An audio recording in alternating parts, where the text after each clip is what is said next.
ما شاء الله لا حول ولا قوة إلا بالله العلي العظيم.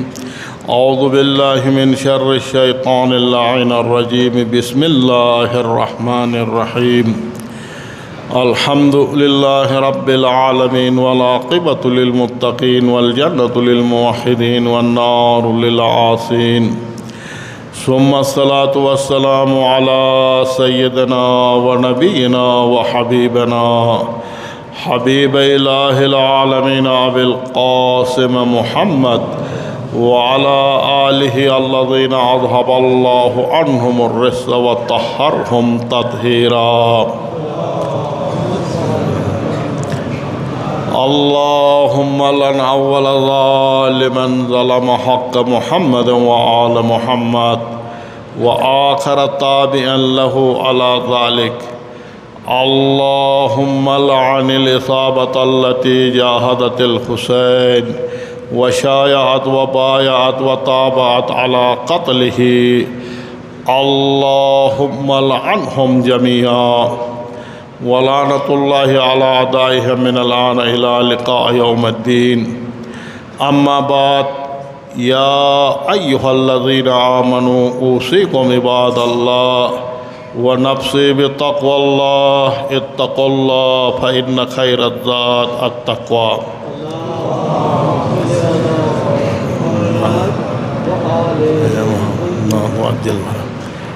میرے محترم مومنین، سب سے پہلے اپنے آپ کو، پھر آپ متقی پرہیزگار مومنین کو دعوت تقوی الہی دی جاتی ہے. ہمیشہ اللہ کی تقوی کو اپنائیے، اللہ کو یاد کیجئے، قبر کو یاد کیجئے، قیامت کے منظر کو یاد کیجئے. یہی بہترین سامان اور زاد آخرت ہے.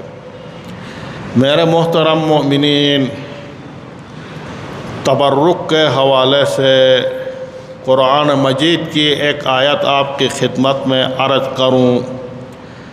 یجاہدون فی سبیل اللہ ولا یخافون لومۃ لائم. اس قرآن مجید میں اللہ نے وہ مومنین جو اہل اخلاص ہے، مخلص لوگ ہے، اللہ ہی کے لیے کام کرتے ہیں، ان کے بارے میں قرآن میں دو صفات ذکر کیا ہے. یجاہدون فی سبیل اللہ، پہلی خصوصیت، پہلی صفت، یجاہدون فی سبیل اللہ، اللہ کی راہ میں جہاد کرتے ہیں، اللہ کی راہ میں جد و جہد کرتے ہیں، اللہ کی راہ میں کوشش کرتے ہیں. پہلی صفت اہل اخلاص کا یہ کہ وہ اللہ کے راستے میں جد و جہد کرتے، اپنی تمام کوششیں اللہ کے لیے انجام دیتے ہیں. وَلَا يَخَافُونَ لَوْمَةَ لَائِمٍ. دوسری صفت یہ ہے کہ وَلَا يَخَافُونَ، خوف نہیں کرتے، نہیں ڈرتے، نہیں گھبراتے. لَوْمَةَ لَائِمٍ، ملامت کرنے والے کی ملامت سے گھبراتے نہیں ہیں، نہیں ڈرتے، خوف زدہ نہیں ہوتے. یہ دو صفات قرآن میں اللہ نے اہل اخلاص کا، مخلصین کی صفات پہ بیان کیا ہے کہ مخلصین اہل اخلاص اللہ کی راہ میں جد و جہد بھی کرتے اور ملامت کرنے والے کی ملامت کی پرواہ بھی نہیں کرتے. بس عدم خوف، جد و جہد اللہ کی راہ میں، یہ مخلصین کی علامت ہے۔ اور یقیناً اخلاص کا معنی یہ ہے، اسلام میں جو ہم ہمیشہ کہتے ہیں انسان کو مخلص ہونا چاہیے، اخلاص پیدا کرے، اس کا معنی یہ کہ اخلاص آپ اردو میں بھی معنی کر سکتے ہیں، ہر چیز سے اپنا آپ کو خالی کرنا، فقط اللہ ہی کو مد نظر رکھنا، اللہ کی خوشنودی حاصل کرنے کے لیے، اللہ کی اپنے رب کی رضایت کو حاصل کرنے کے لیے، تقرب الہی، اپنے رب کے قریب ہونے کا ہدف سے جو بھی کام انجام دے، یہ ہے اخلاص، جس میں آپ دیکھتے ہیں آج کا دنیا میں، دنیا پرستی میں انسان اچھا نیک کام بھی کرتا ہے، اچھے کام بھی کرتے، نیکی بھی کرتا، لیکن اس کے اندر ایسا نہ ہو کہ اس نیکی کے اندر، اس اچھائی کے اندر اپنے ذاتی مفادات اندر پوشیدہ نہ ہو، دل کے اندر ذاتی مفادات ہو۔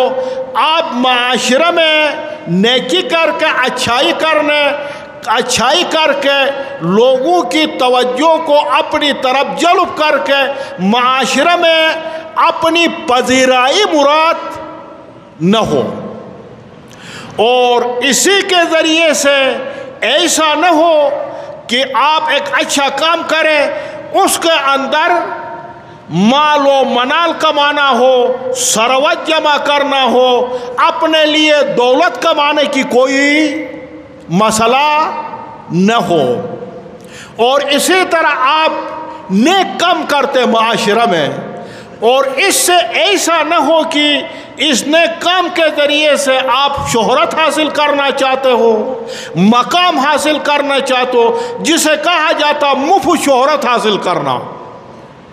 آپ ایک نیکی کریں جس کے ذریعے سے آپ شہرت حاصل کرنا چاہتے ہو، آپ مقام و منصب حاصل کرنا چاہتے ہو، اگر ان چیزوں سے خالی ہو، اللہ کی خوشنودی کے لیے ہو، یہ ہے اخلاص، یہ ہے اہل اخلاص، جس میں کوئی اپنی ذات کی کوئی فائدہ مفادات مد نظر نہ ہو، جو بھی کام کرے اللہ کے لیے کرے، اللہ کی خوشنودی کے کرے، یہ ہے اہل اخلاص۔ کریم پروردگار خوشنودی پر بلند صلوات۔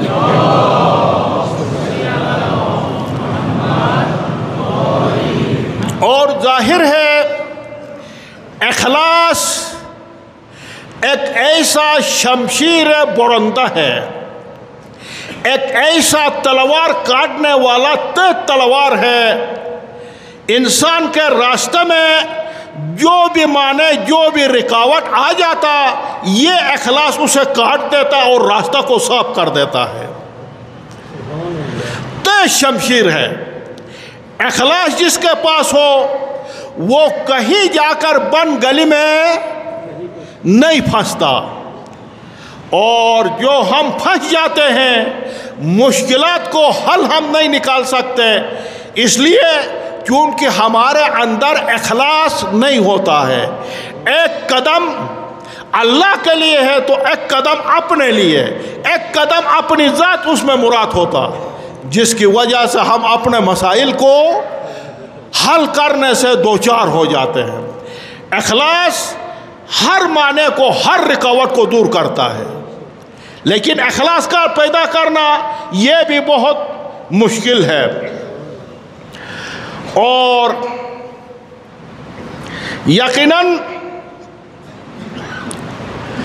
اخلاص جب انسان میں پیدا ہو جائے تو اس میں فقط رنگ خدائی آ جاتا، صبغت اللہ کہا جاتا، جس میں خدا ہی کا رنگ آ جاتا، سارے رنگ ختم ہو جاتے، نسل و ذات، نسل و پات کے تمام حدود جو ہے وہ توڑ دیے جاتے، ختم ہو جاتے، قبائلی ہے، نسبی، حسب و نسب و، یہ تمام کے تمام رنگ جو ہے وہ اخلاص ختم کر جاتا ہے، یہ تمام رنگ ختم ہو جاتا ہے، سوائے اللہ کا رنگ ہی باقی رہ جاتا۔ اور یقیناً آپ جانتے ہیں دنیا میں کوئی رنگ کے لیے بقا نہیں ہے، نہ حسب نسب کے رنگ کے لیے بقا ہے، نہ تعصب کے رنگ کے لیے بقا ہے، نہ ذات و پات کے رنگ کے لیے بقا ہے، نہ نسل و حسب نسب کے رنگ کے لیے بقا ہے۔ جو جاویدانی ہے، بقا ہے، وہ رنگ خدائی ہے، ہمیشہ رنگ خدائی ہی باقی رہ جاتا ہے۔ برعظمت علماء ربانیات علماء مخصوصاً موضوع بلندر صلوات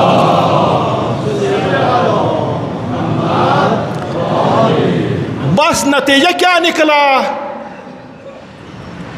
جو انسان مخلص ہو جاتا ہے وہ کسی ملامت کرنے والے کی ملامت سے نہیں گھبراتا، اس کا منزل معین ہوتا، اس کا ہدف معین ہوتا، اس کا مقصد معین ہوتا، وہ اس طرف اس طرف مختلف قسم کی باتوں سے نہیں گھبرا جاتا۔ وہ کوئی بھی دنیا کے کوئی بندہ بھی اس مخلص انسان کو اس کے ہدف سے عقب نشینی نہیں کرا سکتا، ایک انچ بھی اس کے ہدف اور مقصد سے ہٹا نہیں سکتا۔ وہ لوگوں کی باتوں کی پرواہ نہیں کرتا، وہ کسی کی ملامت کی پرواہ نہیں کرتا، نہ خوفزدہ ہوتا، بس اللہ کے راہ کے لیے قدم رکھتا اور آگے بڑھتا، اپنا ہدف اور مقصد کو حاصل کر لیتا ہے۔ جس طرح مولا امام حسین علیہ السلام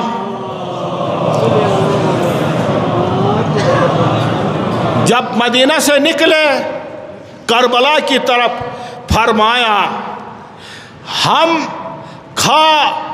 کامیاب رہے یا مارے جائے، شہید ہو جائے، ہم دونوں صورتوں میں کامیاب ہیں۔ کیوں؟ اس لیے اصل کامیابی وظیفہ کو، اپنی ذمہ داری کو نبھانا ہے، انجام دینا ہے، وظیفہ کا انجام دینا یہ سب سے بڑی کامیابی ہے۔ اس کے نتائج اگر فی الحال صحیح اس کے نتائج نہ آ جائے، لیکن مستقبل کے اس ذمہ داری کے ادا کے نبھانے کے مستقبل میں بھی اس کے اچھے مثبت نتائج ہے۔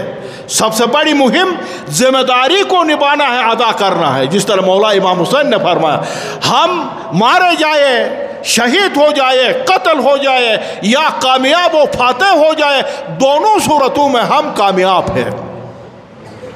اب آ جائیے اخلاص کے بارے میں مولا امیر المومنین علیہ افضل الصلاۃ والسلام ابو الائمہ علیہ السلام کا فرمان۔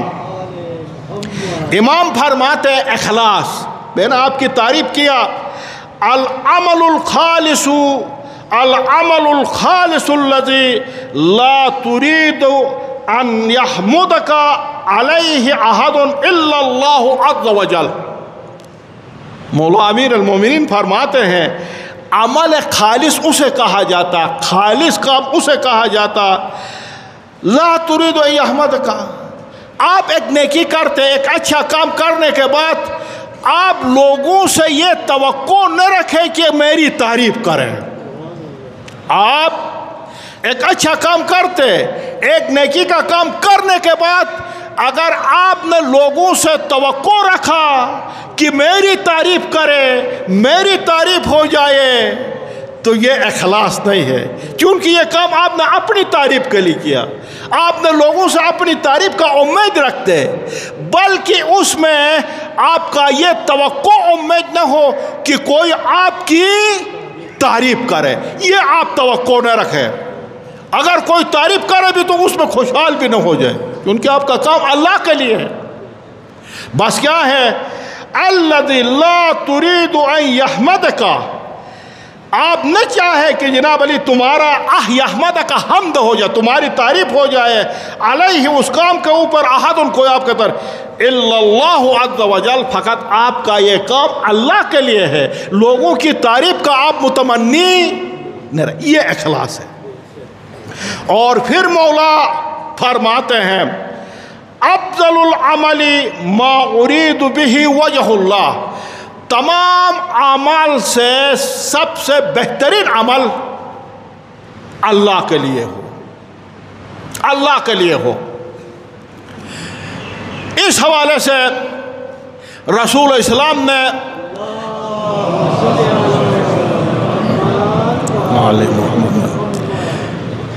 اصحاب کی محفل تھی، اصحاب جمع تھے، رسول اسلام نے ایک سوال کیا اصحاب سے، سوال یہ تھا آپ یہ بتائیے ایمان میں، ایمان کے بعد وہ کون سا ایسا عمل ہے جو انسان کی دستگیری کرے؟ ایمان لانے کے بعد ظاہر ہے، ایمان لانے کے بعد انسان جو ہے اچھے اور نیک جو دستورات خداوندی ہے اعمال کو انجام دیتا، اچھے کام کرتا۔ رسول اسلام نے پوچھا ایمان کے بعد وہ کون سا اچھا عمل ہے جو آپ کے لیے باعث نجات بن جائے؟ یہ سوال تھا اصحاب سے۔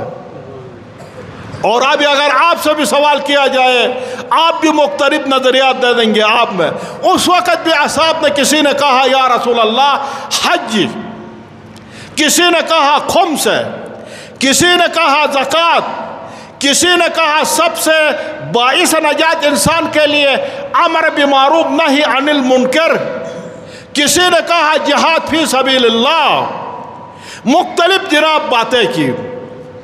رسول اسلام نے فرمایا یہ ساری چیزیں جو ہیں اسلام کے مہم اصولوں میں سے ہیں، لیکن اس سے بھی بالاتر ایک اور چیز ہے، اس سے بھی بالاتر ایک اور چیز ہے جو انسان کی دستگیری کرے، انسان کے لیے باعث نجات بن جائے۔ اصحاب نے پوچھا وہ بتائیے، فرمائے یا رسول اللہ، رسول اسلام نے فرمایا سب سے بڑا عمل ایمان کے بعد جو انسان کے لیے باعث نجات بن جائے وہ ہے آپ کی دوستی اللہ کے لیے۔ آپ کسی سے دوستی کرتے ہیں اللہ کے لیے، آپ کسی سے دشمنی کرتے اللہ کے لیے۔ اب ہمارے معاشرے میں ہماری دوستیاں، ہماری ہمدردیاں کیا ہوتی ہے؟ وہ حزبی طور پر، پارٹی کے طور پر ہم نے اللہ کو بلا دیا ہے، دین کو بلا دیا ہے۔ ہمارے پاس دوستی کا معیار اللہ نہیں ہے، دین نہیں ہے۔ ہمارے معاشرے میں ہم یہ نہیں دیکھتے ہیں کون سا انسان دین کے لیے کام کر رہا، کون سا انسان اہل دین ہے، اہل اخلاص ہے، اور کون سا انسان بے دین ہے، لامذہب ہے۔ یہ ہمارے پاس معیار نہیں ہے۔ ہم معاشرے میں اسی سے جو اپنے حزب ہے اسی سے کوئی محبت کرے ہم اس سے محبت کرتے، اگر اسی سے کوئی دلچسپی نہ ہو تو ہم اس سے نفرت کرتے۔ یہ ہمارا معیار ہے۔ ہم نے اللہ کو بھی کہیں رکھا ہے، دین کو بھی کہیں رکھا۔ ہم نے دوستی اور دشمنی کا معیار اللہ کو قرار نہیں دیا ہے، دین کو قرار نہیں دیا ہے، اسلام کو قرار نہیں دیا ہے۔ تو اور ایک دیکھیں، اب اس کے لیے امام محمد باقر علیہ افضل الصلاۃ والسلام اخلاص کے حوالے سے، پھر اخلاص کون سی چیزیں انسان کے اندر اخلاص پیدا کرتی؟ الصلاۃ تثبیت للاخلاص وتنزیہ عن الکبر، نماز یہ اخلاص کو تثبیت کرتا، مضبوط کرتا۔ نماز ہی انسان کے اندر اخلاص لے آتا۔ اگر کوئی انسان جو ہے نماز نہ پڑھے، روزہ نہ رکھے، نماز کو اہمیت نہ دے، نماز نہ پڑھے، تو اس میں کیا اخلاص ہو سکتا؟ وہ تو اپنے اللہ کے سامنے جھک نہیں رہا ہے، سجدہ نہیں کر رہا، نماز پڑھ رہا تھا، اس سے اخلاص کی کیا امید؟ الصلاۃ تثبیت للاخلاص، اخلاص کو نماز مضبوط کرتا، وتنزیہ عن الکبر، اور تکبر سے برائی سے پاک و پاکیزہ کرتا نماز۔ ابھی ہمارے معاشرہ میں ہم میں بہت نفرتیں آپس میں اس وجہ سے ہے، ہم متکبر ہیں، ہم تکبر میں پڑے ہوئے ہیں، کبر میں پڑے ہوئے ہیں، اپنے آپ کو سب کچھ سمجھتے، دوسرے کو کچھ بھی نہیں سمجھتے۔ کبر کی وجہ سے ہمارے معاشرہ میں مشکلات ہیں۔ یہ نماز کیا کرتا؟ اخلاص پیدا کرتا، اخلاص کو مضبوط کرتا، اور وہ صفت شیطانی جس میں کبر ہے، اپنے آپ کو برتر سمجھنا ہے، اسی سے نماز جو ہے پاک کرتا۔ بس ہم جو بھی کبر کرتے ہیں، اس کا معنی یہ کہ ہماری نماز پڑھنے والے نمازیں بھی کوئی کارآمد نہیں ہے، ہماری وہ نماز بھی شرائط کے ساتھ نہیں ہے، جس کی وجہ سے ہم نماز بھی پڑھتے، ہم متکبر بھی ہیں۔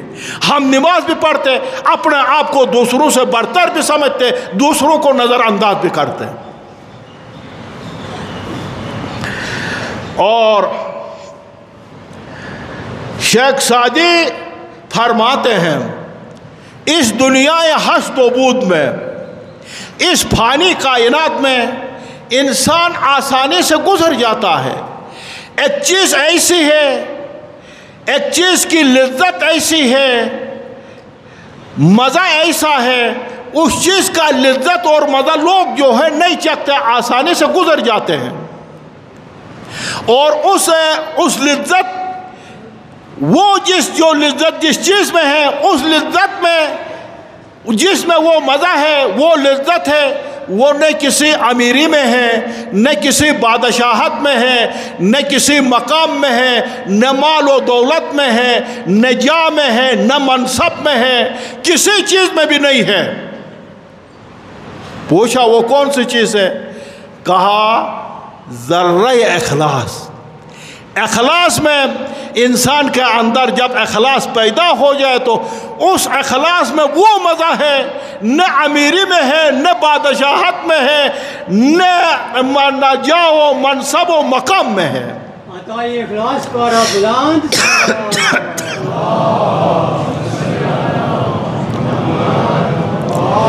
اس لیے قرآن کی آیت ہے، جب بھی اللہ کو پکارو لقلقہ زبان سے مت پکارو، اللہ تمہارے ساتھ اس وقت ساتھ دیا تم دل سے اپنے رب کو پکارو، زبان سے نہیں۔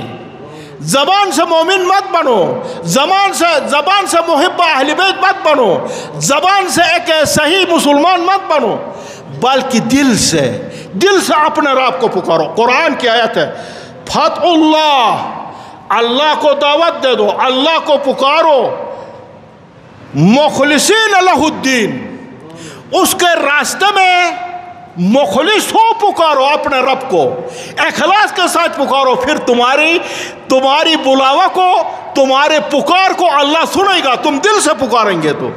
اگر لقلقہ زبان سے پکاریں گے تو اس سے کوئی فائدہ نہیں ہوگا۔ میں نے عرض کیا تھا، اخلاص ایک شمشیر برندہ ہے، کاٹنے والا تیز تلوار ہے، ہر معنی کو کاٹ دیتا ہے۔ اس حوالے سے ایک چھوٹا سا داستان آپ کی خدمت میں عرض کروں، بس پہلی خطبہ ختم۔ وہ یہ کہ اخلاص کے حوالے سے بہت اچھا جناب روایت ہے یہ۔ تو وہ لکھتے ہیں، بنی اسرائیل میں ایک عابد تھا، اللہ کی پرستش کرتا تھا، اپنی عبادت میں مصروف تھا، کسی لوگوں کے ساتھ سروکار نہیں تھا، اللہ کی عبادت میں مصروف تھا۔ تو اسی دوران بنی اسرائیل ایک درخت کی پرستش کرتے تھے، ایک درخت کے پاس جاتے اس کی پوجا کرتے تھے۔ عابد نے ایک دفعہ سوچا یہ لوگ گمراہ ہو گئے، درخت کی پرستش کرنے لگے، درخت کی پوجا کرنے لگے، اس درخت کو کاٹ دیتا ہوں۔ کلہاڑی اپنے ہاتھ میں لیا، نکلا درخت کاٹنے کے لیے۔ درمیان میں شیطان ملا، شیطان انسانی شکل میں آیا، پوچھا عابد کدھر جا رہا ہو؟ کہا فلانی درخت کو کاٹنے کے لیے جا رہا ہوں، بنی اسرائیل گمراہ ہو گئے، اس درخت کی پرستش کر کے اس درخت کو کاٹ دوں گا۔